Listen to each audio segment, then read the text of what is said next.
Alright, what's going on, everybody? So these are two zombie invasion matches. I did edit the videos down to make them shorter for the sake of time. I already showed you from the perspective as you playing as the zombie in my previous video, where you have to go around killing the humans that are trying to destroy the nest. Now in this video, you are the human and you're trying to destroy the nest. But unfortunately, for the sake of the entertainment in this video, the guy who was playing the monster wasn't very good. Excuse me, the zombie. Speaking of that, Evolve actually comes out tomorrow. Now, shockingly, I'm usually very good with my release dates and knowing when video games are releasing, but I had no idea Evolve was coming out tomorrow. I don't know how that release date just like slipped past me, but I'll be playing Evolve. Should release on Steam tonight around 12 or 1, but yeah, I'll be playing that after it releases. But getting back to this game, yeah, the guy who was playing the zombie wasn't very good, and he didn't put up much of a challenge, especially later on when, fortunately, I am joined by a few other players, because like I said, this mode is more fun when you have other players with you. It started out as a 1 versus 1 situation, but pretty soon I get joined by one player who helps me out, and then we get a full room, of players, 4 players plus the zombie. But as you can see, I was taking on that guy pretty well by myself, who was playing the zombie, and there's the player that joined me, and his problem was, people think being the zombie just means attacking mindlessly. No, but there's some strategy to it. You can't just attack head on. You can't be direct. You actually have to be very indirect and try to flank the humans and attack them from the back, and just wait till they're distracted, wait till they have their guard down, whether they're distracted by zombies or zombies on the ground or something else. You have to wait. You can't just attack head on, and that was this guy's problem. That's why he wasn't a very good zombie. But yeah, I had a lot of fun in this match. It helps if the guy you're playing against does actually put up a challenge, which this guy didn't. So, but it was still a fun match, playing with others. Like I said in the previous video, there does seem to be a problem, a little matchmaking problem, in which the game will put you in a new game, 1 versus 1 versus a zombie, or 1 versus 1 versus a human, rather than put you in a game that already exists. And the zombie was actually able to down me this one time, but he got killed by my teammate there, and he was able to revive me. So he actually did, he was able to get a kill, but it was because I was on low health. And that's why, you need at least, as I said in the previous video, you need at least one other player with you. And this was a rare glitch that happened in the game, right? As you can see, the night just disappeared, and the cycle just like went out of whack in the game. You see it went from night to morning to dawn, back to night again. It was obviously a glitch, a rare, I guess, bug in the game. I've never seen it before while playing online. And yeah, this night hunter just continues to attack head on, when that's not the way you do it. But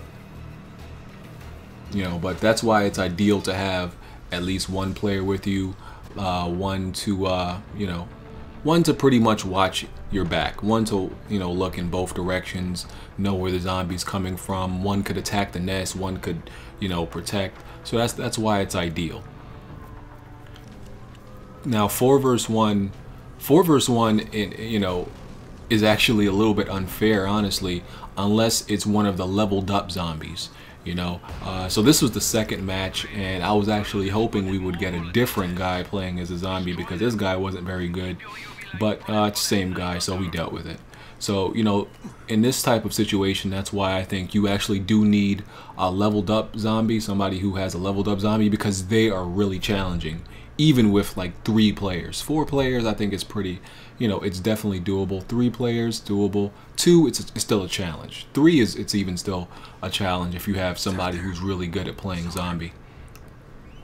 But, with the co-op and, the multiplayer, when you have a full room, that's where this game, really shines. It's just a really good experience, as I said, the single player and multiplayer, so much that, I didn't think I would actually want to or be interested in buying the season pass for this game, you know, prior to playing so much of it. I did, you know, I was one of the people who had faith in it and thought it would be a really good game, but I would never think that I would, you know, be interested in buying the DLC or the season pass for the game. So, you know, and wow, he just jumped right on that guy and stabbed him. Nice. So as you can see, it gets really fun when you're playing with others. But yeah, I really want to see what they released the modding capabilities for you know, people who want to mod the game and make it more difficult. So people have already started modding the game on PC, presenting more challenges and, you know, way more interesting things. And you know, the season pass, I don't know what exactly will come with the season pass. Hopefully some more co-op specific missions, probably some, you know, single player missions, definitely. Maybe even more multiplayer modes. You know, we'll just have to wait and see. But you know, I think Techland really established themselves really well with this game, that they can really do something, you know, really good. And it's very likely there will be a sequel to this game. That's pretty much likely. With the way the game ended, it's almost guaranteed there's going to be a sequel. I do want them to possibly, after the sequel for this game, move away from the, you know, zombie apocalypse melee first-person genre. Because I think after a lot of trial and error, they got it really good in this game.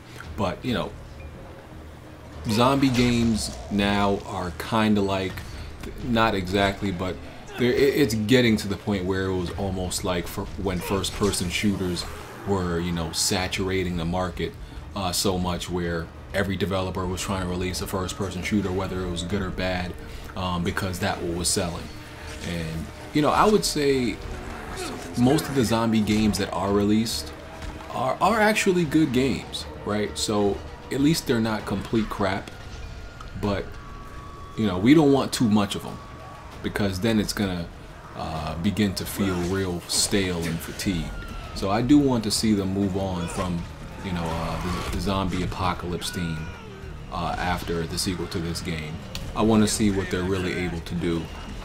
So yeah, guys, I definitely recommend, if you got Dying Light, which you know should get Dying Light because it's a great game. I highly recommend you try out the multiplayer. This was one of the few scenarios in games where I didn't go straight to the multiplayer, because I was so I guess enamored with the you know, single player. But I was actually impressed by the multiplayer also. It's a good time. So yeah, let me know what y'all think. I'm out of here. Peace.